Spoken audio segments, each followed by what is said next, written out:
हम सभी का सौभाग्य है,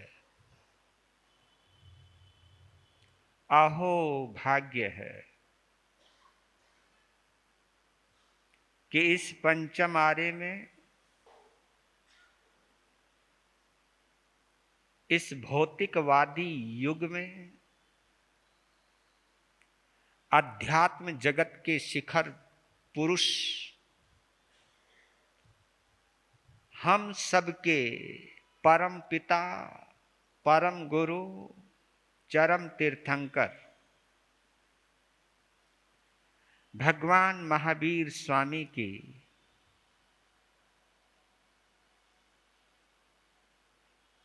जीवन कथा से परिचित हो रहे हैं। उनके 27 भवों की यात्रा कर रहे हैं।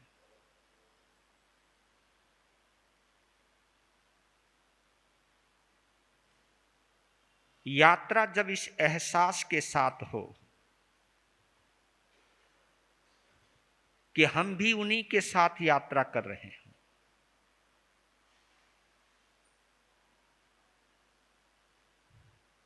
उनके जीवन को सामने रखते हुए हम भी उन्हीं के साथ जी रहे हों, बह रहे हों और उनके साथ रहने का अनुभव हो रहा हो, तो यह कथा भी आज के इस कलयुग में अमृत की कथा बन सकती है, हमें भी अमरता की ओर ले जाने में सहयोगी हो सकती है। लीजिए, गीत के माध्यम से प्रभु महावीर के साथ हम भी भाव यात्रा करें,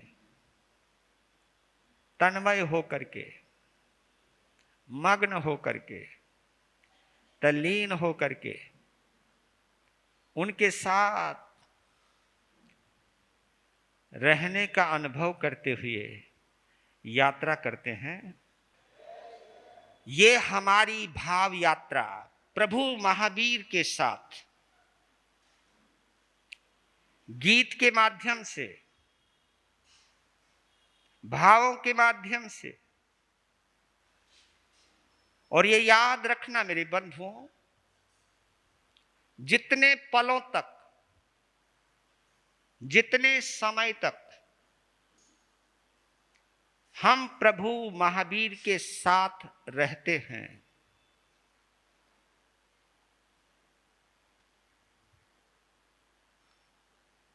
उन पलों के दौरान अगर भाव में उच्चता आ जाए तो मालूम है आपको, कथा सुनते सुनते भी आप सम्यक्त्व की उपार्जना कर सकते हैं। और सम्यक्त्व की उपार्जना का मतलब है आत्मा को मुक्ति के योग्य बनाना, आत्मा को परमात्मा के योग्य बनाना, आत्मा में अरिहंत को जगाना, आत्मा में पंच प्रमेष्टि की स्थापना करना।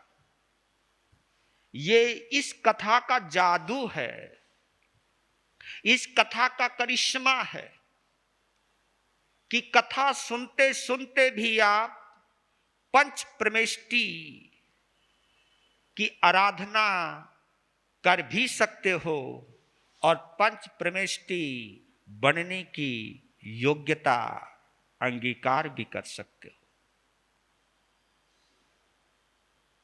यानी हम सब महामंत्र नवकार की श्रेणी में आ सकते हैं, वो भी केवल कथा सुनते सुनते और कथा सुनाते सुनाते। ये करिश्मा है इस कथा का, ये जादू है इस कथा का।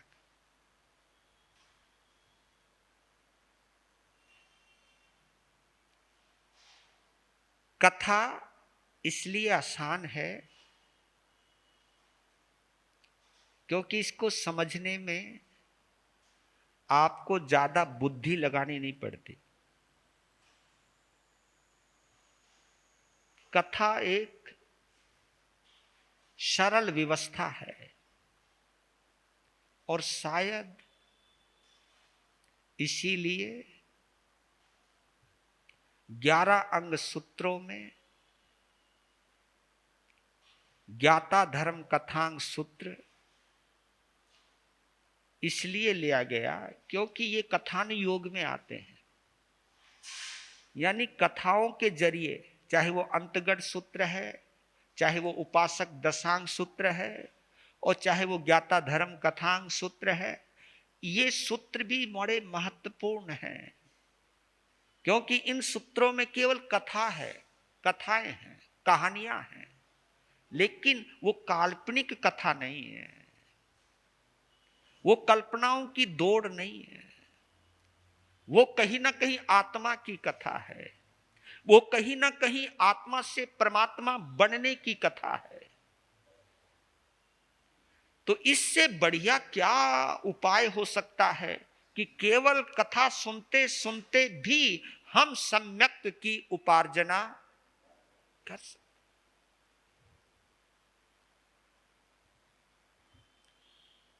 तो पहले हम अपने सौभाग्य को सराहें। ये बहुत सराहना बहुत जरूरी है क्योंकि जब आपको कभी मनपसंद चीज मिल जाती है ना तो बहुत खुशियां मनाते हो आप, वो भी संसार की। लेकिन क्या गजब की बात है, सांसारिक वस्तुओं को पाने के बाद जब खुशी मनाई जाती है तो उसमें चिकने कर्म बन जाते हैं।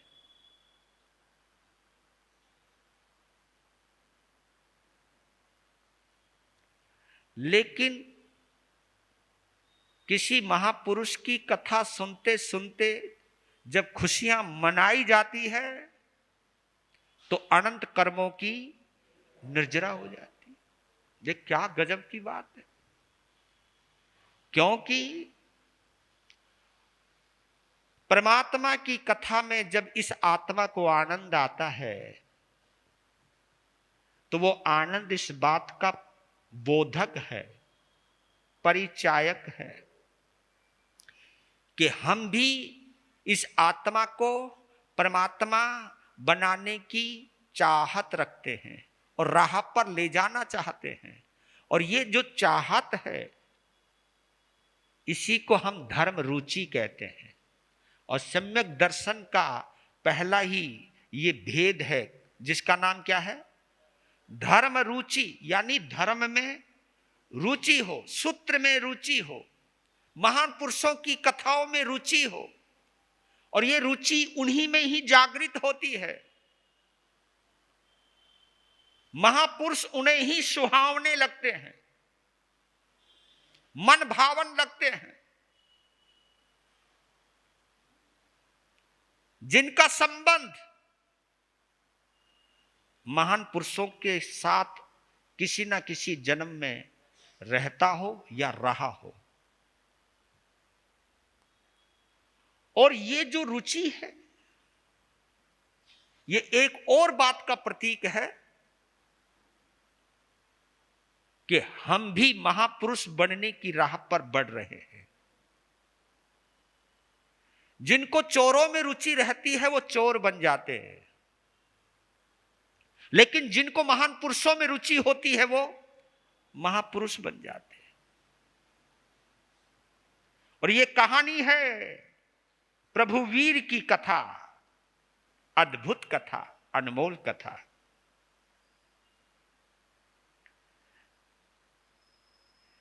मैं आप लोगों को इस कथा में इसलिए डुबोना चाहता हूं ताकि तुम पार हो सको। इस कथा के साथ आपके हृदय के तार इसलिए जोड़ना चाहता हूं ताकि ये कथा आपके आत्म प्रदेशों में गूंजने लग जाए। ये जो एक एक रोम है ना, ये हमारे आत्म प्रदेश कहलाते हैं। आत्म प्रदेश जानते हो आप?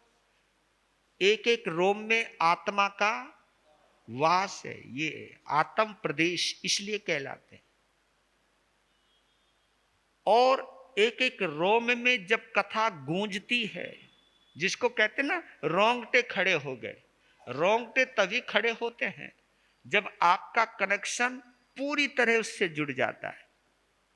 कोई भी घटना आपको जब अंदर से छू जाती है, अंदर से जब प्रभावित करती है, तभी ये रोंगटे खड़े होते हैं। और ये रोंगटे पता नहीं कितने बार भय और डर में भी खड़े हुए हैं, लेकिन ये रोंगटे खुशी और आह्लाद के क्षणों में भी खड़े होते हैं। और ये रोंगटे तब भी खड़े होते, देखिए दुनिया की कोई चीज मिल जाए, दुनिया की कोई खुशी मिल जाए, कोई बिछड़ा हुआ मिल जाए, तब भी रोंगटे खड़े हो जाते हैं। लेकिन जब हमारा प्रभु हमें मिल जाए, उस वक्त जब ये रोंगटे खड़े होते हैं, जब ये रोमांच पैदा होता है, तो ये रोमांच हमें सम्यक दर्शन प्रदान करता है। ये रोमांच हमें सम्यक भी बना देता है। इतना बड़ा पुरस्कार है इस कथा का, और ये पुरस्कार आपको बिना कुछ खर्च किए हुए मिल रहा है। हाँ, दुनिया की मनचाही चीज खरीदने के लिए कुछ खर्च करना पड़ता है बंधु। हाँ, फ्री में कुछ नहीं मिलता। और हम महावीर की कथा फ्री में सुना रहे। हाँ, तभी तो लटके लेते हो। अब फ्री का माल है ना, चल लेने दो। और कोई बात नहीं, महाराज जी कौन सा भी दुनिया से जाने वाला है, अगले बार फिर सुन लेंगे। एक चीज जरूर याद रख लेना कि कथा सुनो तो ऐसे सुनो कि बस आखिरी बार सुन रहा हूं, ये नहीं सोचना कि फिर सुन लेंगे। सुनो तो इस तरह सुनो कि बस आखिरी बार सुन रहा हूं, फिर पता नहीं ये जिंदगी इस कथा को सुनने का मौका दे या ना दे। जब इन भावों से सुनोगे, फिर एकदम तन्मयता, लयबद्धता, अंदर से कनेक्ट हो जाओगे। आप लोग सुन रहे थे, क्योंकि 23वें भाव की चर्चा चल रही है, और 23वें भाव में वो कहां से आए हैं? राजा विमल के भाव से। देखिए, राज पाठ का त्याग करके और संयम साधना की विमल साधना करके, विमल साधना उसको कहते हैं जिस साधना में कोई ज्यादा मिलावट, विमल यानी पवित्र, और इतनी गहराई से साधना की, इतनी गहराई से साधना की विमल राजा के भव में प्रभु महावीर की आत्मा ने। जाने को देवलोक में भी जा सकते थे, लेकिन देवलोक में न जाकर के उन्होंने एक बहुत बड़ी छलांग लगाई और महाविद्य क्षेत्र में जन्म लिया। महाविद्य क्षेत्र को तो मैं ये कह सकता हूं हजारों देवलोक भी कुर्बान जाए हैं। महाविद्य क्षेत्र एक ऐसी भूमि है जहां से आज भी मुक्ति में जाया जा सकता है। आज भी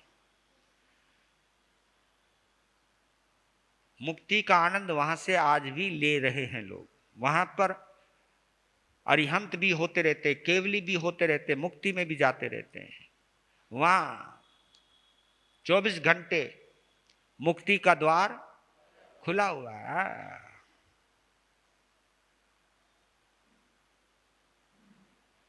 और ये मैं बतला देता हूं, जब तक ये दुनियादारी तुम्हें अच्छी लगेगी, तुम्हें महाविद्य क्षेत्र में एंट्री नहीं मिलेगी। हाँ, सही कह रहा हूं भैया।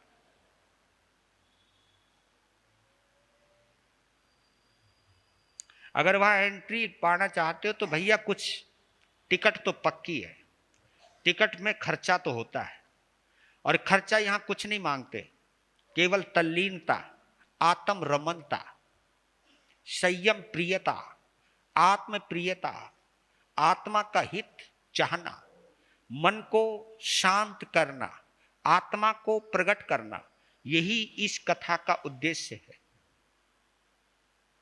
महाविदेश, पश्चिम महाविदेश क्षेत्र की मूका नगरी, राजा धनंजय, महारानी धारणी 14 स्वप्न देखने के बाद पुत्र को जन्म दिया। नाम रखा उनका प्रिय मित्र। और आपको ये मैं बतला देता हूं, ये जितने भी नाम है ना, ये इस शरीर के नाम है, आत्मा का। और ये हम जो ये नारी है या आदमी है, ये तो प्रारंभिक अवस्था में ये भी कुछ नहीं था। जब हम मां के पेट में आए थे, जब वो बीज पड़ा था, उस बीज के वक्त ये भी नहीं पता था कि ये लड़का बनेगा या लड़की बनेगा। ये भी एक उम्र गुजरने के बाद, एक समय पीरियड गुजरने के बाद शरीर का निर्माण होता है, फिर लिंग का निर्माण होता है, तब ये पता चलता है कि ये लड़का है या लड़की है। इसका पता चल रहा है कि आत्मा ना लड़की है ना लड़का है, ना स्त्रीलिंग ना पुल्लिंग ना नपुंसक लिंग, ना अमीर ना गरीब, ना काला ना गोरी, ना ठिंगना ना ऊंचा, कुछ भी नहीं। ये आत्मा अनाम है, लेकिन शरीर का नाम है।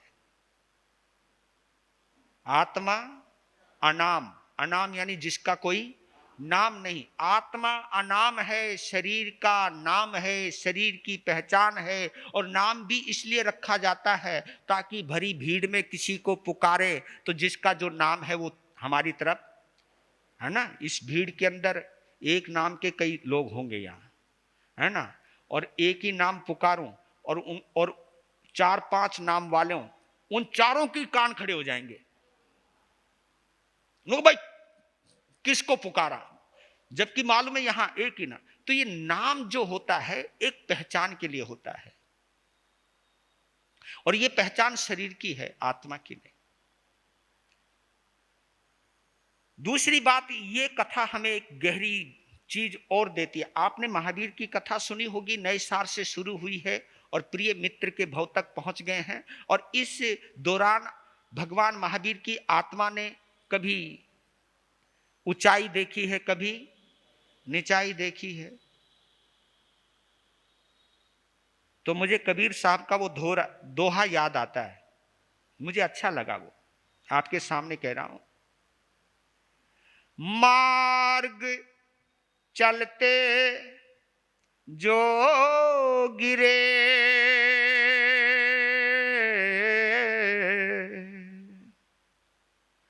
ताको नहीं दोष,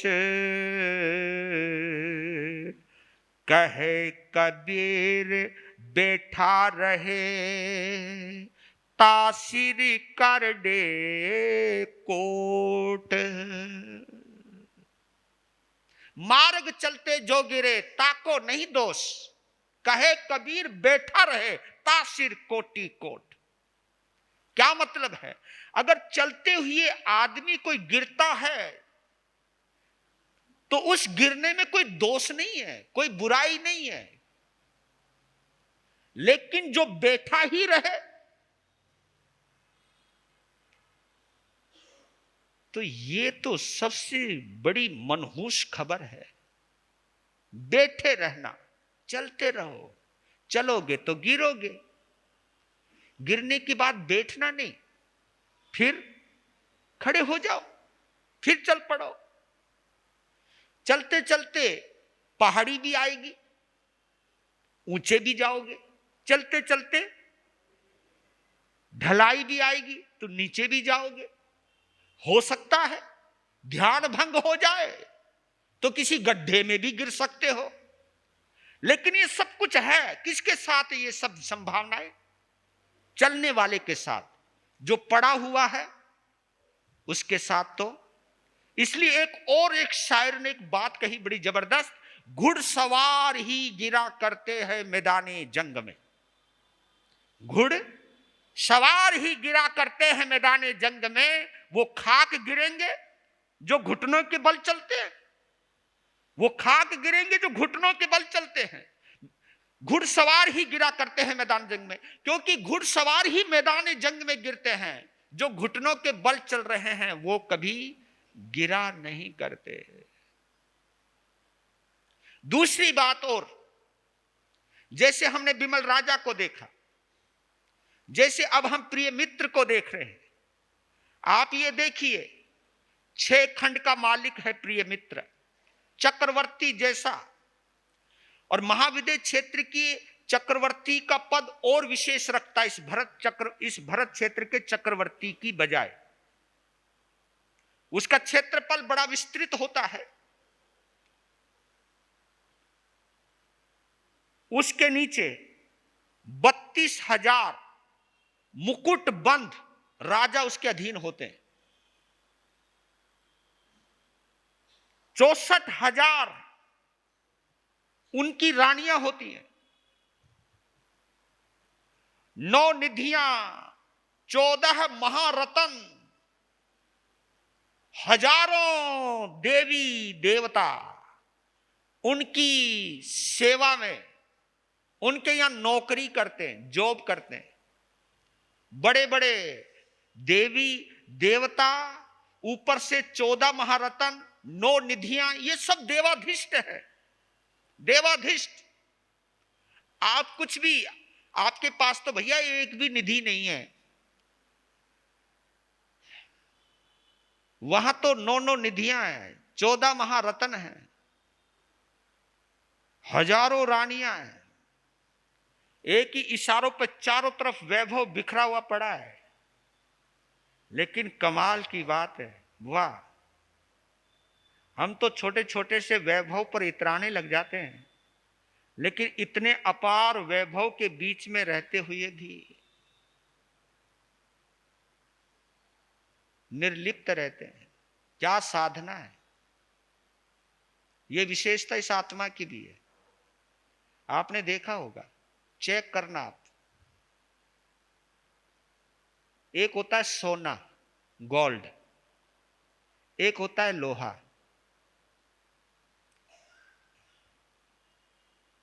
सोना अगर कीचड़ में पड़ा हो तो उसे जंग नहीं लगता। क्यों नहीं लगता? इसलिए नहीं लगता क्योंकि वो लिप्त नहीं होता।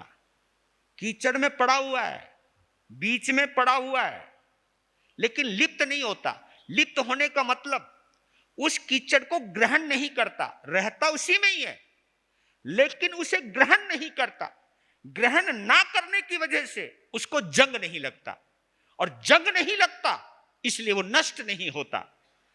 अगर 1-2 महीने तक सोने को कीचड़ में डाल दो, लोहे को कीचड़ में डाल दो, तो आपको लोहा तो वापस मिल जाएगा, नहीं, सोना तो वापस मिल जाएगा, लेकिन लोहा वापस नहीं मिलेगा, क्योंकि जंग लग जाएगा और वो भी कीचड़ की तरह कीचड़ में मिल जाएगा।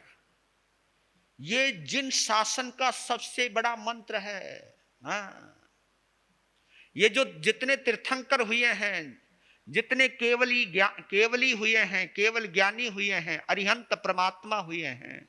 अरिहंत परमात्मा क्यों कहूं? हमारे यहां जो पंच प्रेमेष्टि हैं, इंक्लूड हम भी हैं उसमें, इंक्लूड आप भी हैं उसमें। आचार्य, उपाध्याय, सिद्ध और अरिहंत भी हैं उसके अंदर। ये जो साधना है, बड़ी गजब की साधना है। वो तो काल का प्रभाव है। हम लोगों के लिए अब धर्म महत्वपूर्ण ना रह करके संप्रदाय महत्वपूर्ण हो गया है, और ये संप्रदाय किसी कीचड़ से कम नहीं है। और याद कर लेना, जब संप्रदाय हमारे लिए महत्वपूर्ण हो जाता है, जब संसार हमारे लिए महत्वपूर्ण हो जाता है, हमारी आत्मा सोना नहीं रहती, हमारी आत्मा लोहा बन जाती है। लोहा बन जाती है, जंग लग जाएगा। लेकिन जब धर्म यानी आत्मा महत्वपूर्ण बन जाती है, तो हम इस संसार में रहते हुए भी सोने की तरह रहते हैं, निर्लिप्त रहते हैं, पड़े हुए रहते हैं, लेकिन फिर भी लिप्त नहीं होते। और हमारी लिप्त ना होने की वजह से हमारी कीमत भी कम नहीं होती। रहो तो ऐसे रहो। और एक उपमा दी है तुलसीदास ने, बड़ी गजब की उपमा दी है। वो बोलते हैं, तुलसी जग में यूं रहो। आपके पास भी एक चीज है और तुलसीदास ने उसकी ओर इशारा किया है। तुलसी जग में यूं रहो, जो रसना मुख माही, खाती घी और तेल नित, फिर भी चिकनी नाही। तुलसी जग में यूं रहो, जो रसना मुख माही, खाती घी तेल नित, फिर भी चिकनी।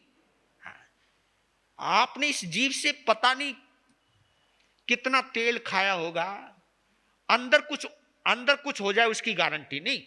हाँ, ये देख लो भाई, कभी मैं मना नहीं कर, अंदर कुछ हो सकता है, लेकिन यहां कुछ नहीं होने वाला।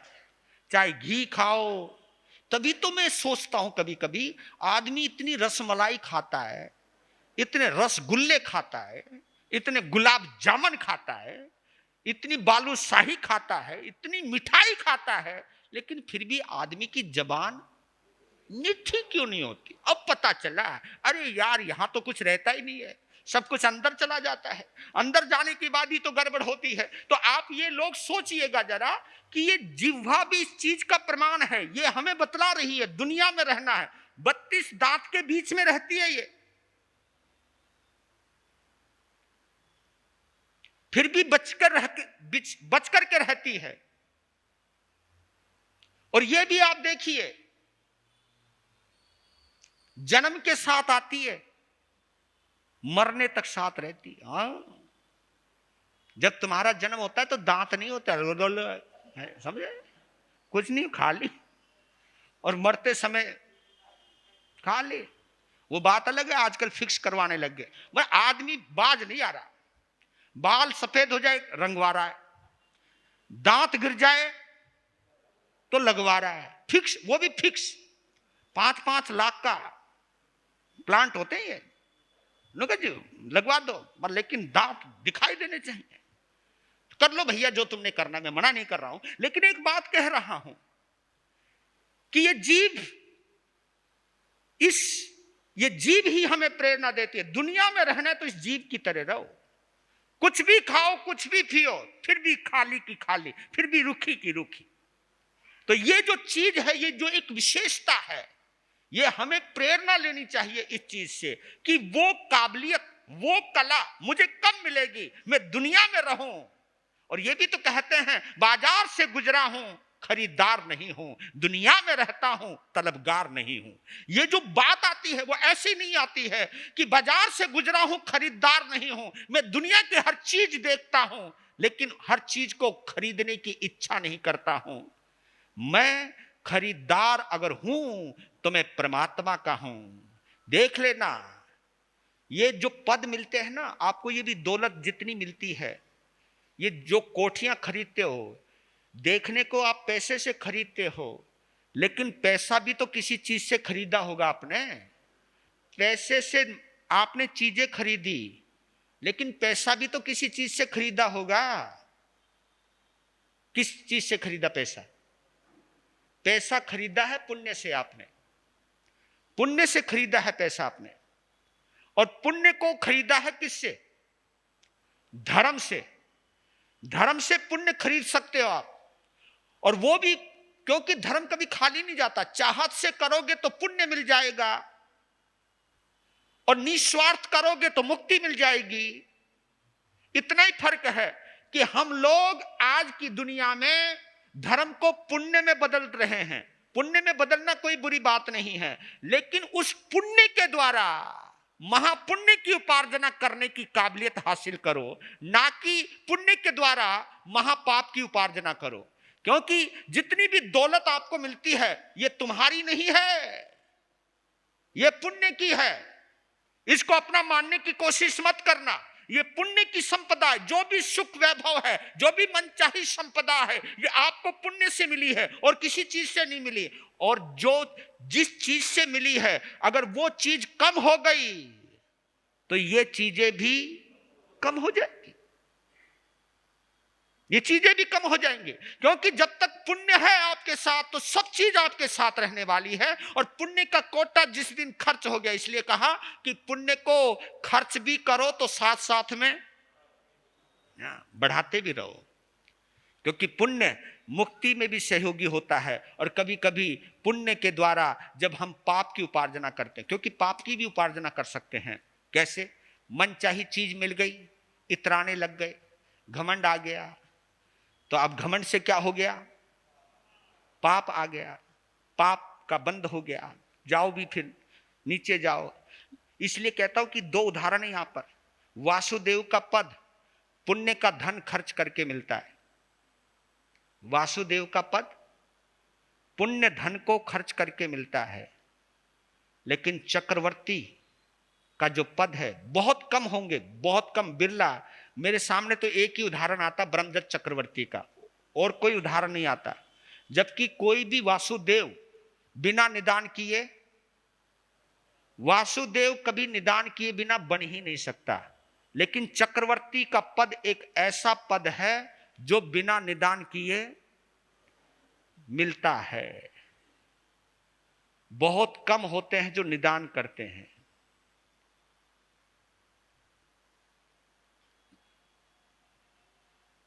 प्रिय मित्र को चक्रवर्ती पद मिला।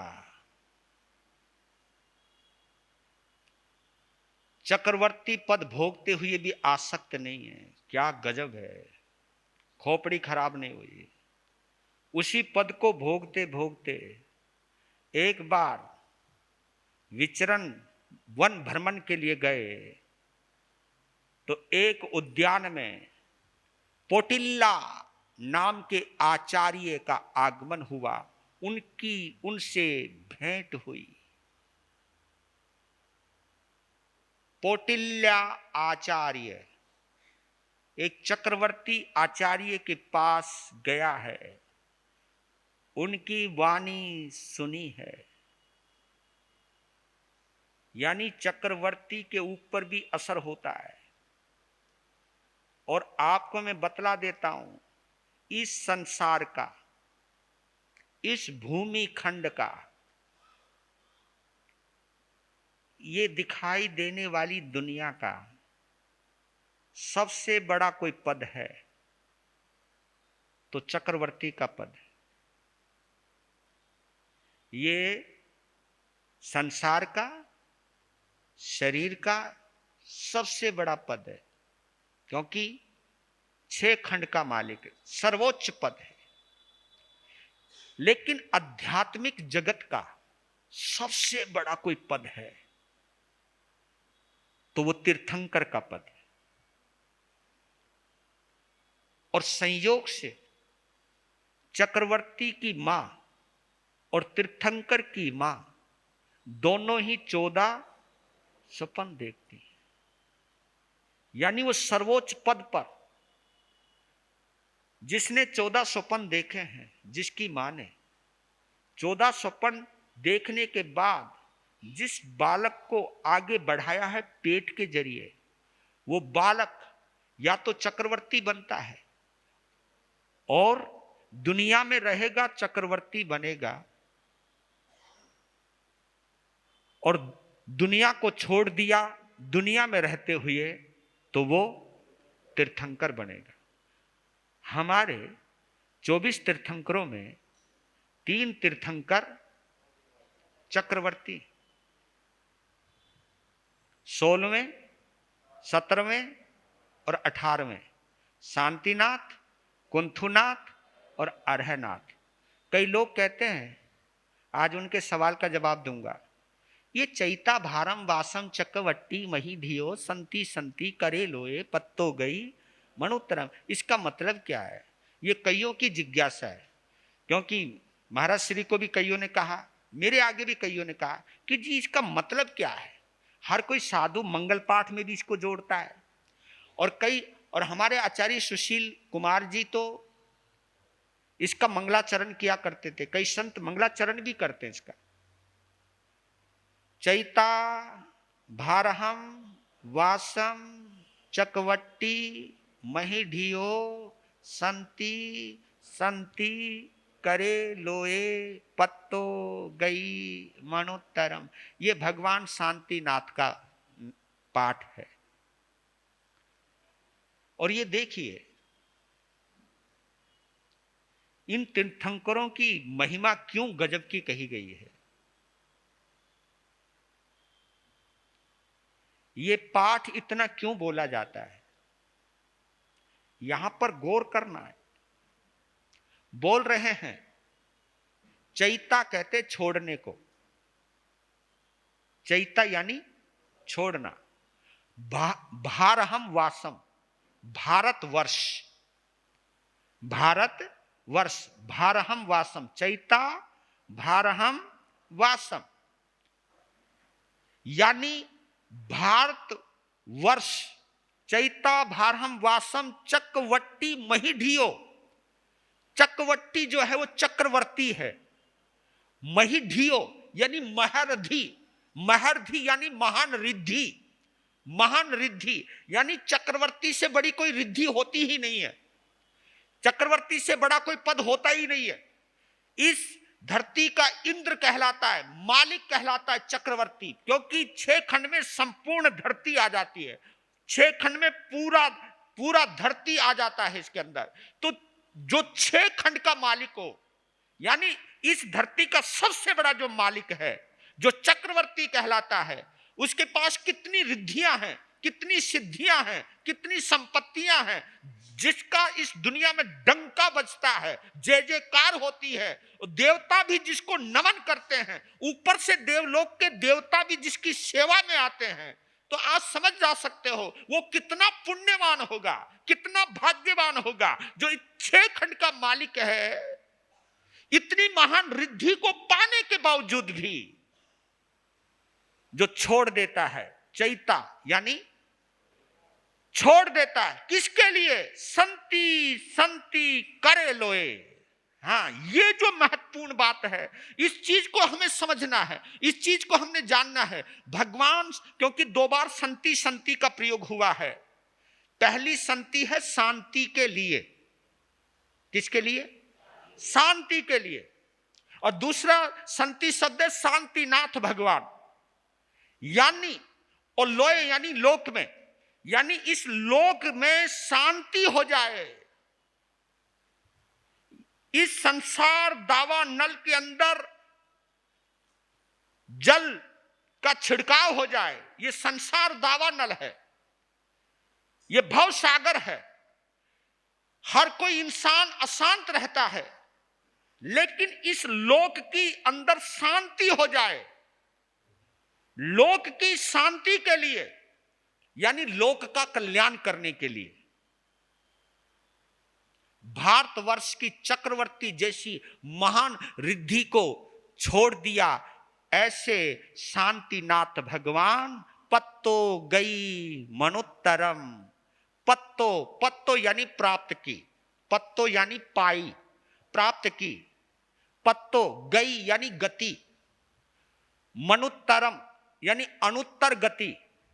अनुत्तर कहते हैं वो गति जिस गति का कोई जवाब नहीं है। अनुत्तर गति, जिस गति से कोई जवाब नहीं आता है। अनुत्तर गति यानी जहां जाने के बाद कोई वापस आता ही नहीं है, उसको अनुत्तर गति कहते हैं। नरक गति है, त्रियंच गति है, मनुष्य गति है, देव गति है, ये उत्तर गति है। उत्तर यानी इस गति में आना जाना लगा रहता है। एक 5वीं गति ऐसी है जिसको हम मुक्ति कहते हैं। वो एक गति ऐसी है, अगर वहां एक बार चले गए फिर हम दोबारा नहीं आते हैं। इसलिए उस गति को, मुक्ति का एक नाम है अनुत्तर गति। अनुत्तर गति को प्राप्त किया, क्योंकि जो जगत का कल्याण करने का भाव रखते हुए चक्रवर्ती जैसी महान रिद्धि को छोड़ सकता है, ऐसा ही व्यक्ति अनुत्तर गति में जा सकता है। और यह भी मैं बतला देता हूं, कभी कभी तुम लोग भ्रमित हो जाते हो। जो सेठों का लड़का, बड़े बड़े सेठों का लड़का अगर कारोबार को छोड़कर साधु बनता है तो आप लोग के तो वाह भाई वाह, क्या त्याग है यार, कमाल है। लेकिन मैं आपको एक बात कहना चाहता हूं, चाहे सेठ हो, चाहे राजा हो, चाहे गरीब हो, जो गरीब घर का लड़का भी अगर दीक्षा लेता है, क्योंकि वो झोपड़ी आपके लिए झोपड़ी हो सकती है, लेकिन उस गरीब के लिए तो वो भी महल है। उस महल को छोड़ करके, उस झोपड़ी को छोड़कर, उसकी आसक्ति को तोड़कर अगर वो दीक्षा ले रहा है, तो फिर महल छोड़ा, झोपड़ी छोड़ी, अगर दिल से छोड़ी है, तो चाहे वो महल है चाहे वो झोपड़ी है, वो बराबर का त्यागी कहलाता है। कहने का भाव यह है, क्योंकि इस पाठ को इसलिए बोला गया कि आप लोगों की नजरों में बड़े लोग बड़े होते हैं, लेकिन आपको ये मैं बतला देता हूं, जब त्याग की दृष्टि से कोई चीज छोड़ता है, क्योंकि अगर मैंने महलों को छोड़ दिया लेकिन वो महल मुझे याद रहे, मैं इतनी संपत्ति छोड़ के साधु बना हूं, अये हाय, वो छोड़ा नहीं। जिसकी बार बार याद आवे, वो छोड़ना कोई होता है? छोड़ना तो उसको कहते हैं जिसको छोड़ने के बाद याद नहीं आती, उसी को छोड़ना कहते हैं, है ना। जब तुम सुबह सुबह फ्रेश होते हो, तुम हिसाब किताब लगाते हो कि इतना माल सप्लाई किया, याद आती है आपको? तो ये भी उन महान पुरुषों के लिए ये भी हाथ का ही मेल है, एक पेट का मेल है। पेट के मेल का हिसाब नहीं रखते, तो हाथ के मेल का क्यों हिसाब रखा जाता है? नहीं रखना, ये रखते नहीं है, क्योंकि अगर वो संपत्ति उनके लिए महत्वपूर्ण होती तो चक्रवर्ती पद का त्याग करके, आप देखिए, महलों में रहने वाला जंगल पे आ गया, फूलों की सैया पे सोने वाला जमीन पर सोने लगा, सिर के ऊपर मुकुट पहनने वाला, बालों के झुंड में रहने वाला लोच करके विचरण करने लगा। अगर इतना कष्ट कोई पा रहा है तो उससे भी ज्यादा आनंद आ रहा होगा, तभी इस जीवन को वो जी रहा है। तो इसलिए आपको कहिए, ये भगवान शांतिनाथ का पाठ है, और ये इसलिए बार बार बोला जाता है, बस तुम किसी तरह शांत हो जाओ, किसी तरह लड़ना छोड़ दो। हाँ, ये जो घर घर में झगड़ा होता है, समाज में भी झगड़ा होता है, और मैं कितना, तुम झगड़ते रहो और मैं तुम्हें चैता भारम वासम चकवट्टी मही ढियो संति संति करे लोए पत्तो गई मनुत्रम, मैं बोलता रहूं, क्या होगा? अरे भैया, ये अंदर जाना चाहिए, अंदर जाना चाहिए कि कमाल है, मैं एक पद नहीं छोड़ पाता हूं, एक छोटा सा पद नहीं छोड़ पाता हूं, और कहां चक्रवर्तियों ने, चक्रवर्ती जैसे, मैं इन पदों के लिए लड़ रहा हूं, और कहां चक्रवर्ती ने, जबकि उनकी सत्ता को कोई बेदखल कर नहीं सकता था, उनका कोई वहां प्रतिद्वंदी नहीं है, चक्रवर्ती का कोई प्रतिद्वंदी नहीं है। इतनी चक्रवर्ती की रिद्धि को पाने के बाद सहजता से छोड़ देना, क्या बात है। ऐसे परम त्यागी को हम क्या करते हैं? नमन करते हैं, उनके त्याग को अपने जीवन में। आप एक छोटी सी बात को नहीं छोड़ पाते हो, किसी ने ताना मार दिया, उस बात को पकड़ के बैठ जाते हो, किसी ने तुम्हारा बुरा कर, उसी बात को पकड़, तूने मेरे साथ बुरा किया, और जब तक मैं नहीं कर लूंगा तब तक मैं भी शांति से नहीं रहूंगा, ये भावना नहीं। समय हो रहा है आपका। आइए प्रिय मित्र, चक्रवर्ती साधना कर रहे हैं, और साधना की पूर्णता के बाद कहाँ जाते हैं? 24वां भव देवलोक में वो जाते हैं। अब 25वां भव का वर्णन भी बड़ा महत्वपूर्ण है, क्योंकि होने वाला तीर्थंकर अपने तीसरे भव में ही तीर्थंकर गोत्र का बंद कर लेता है, और वो कैसे बांधा जाता है इसका जिक्र हम कल करेंगे। अब आते हैं इधर, जो गम किसे को हमने दिए,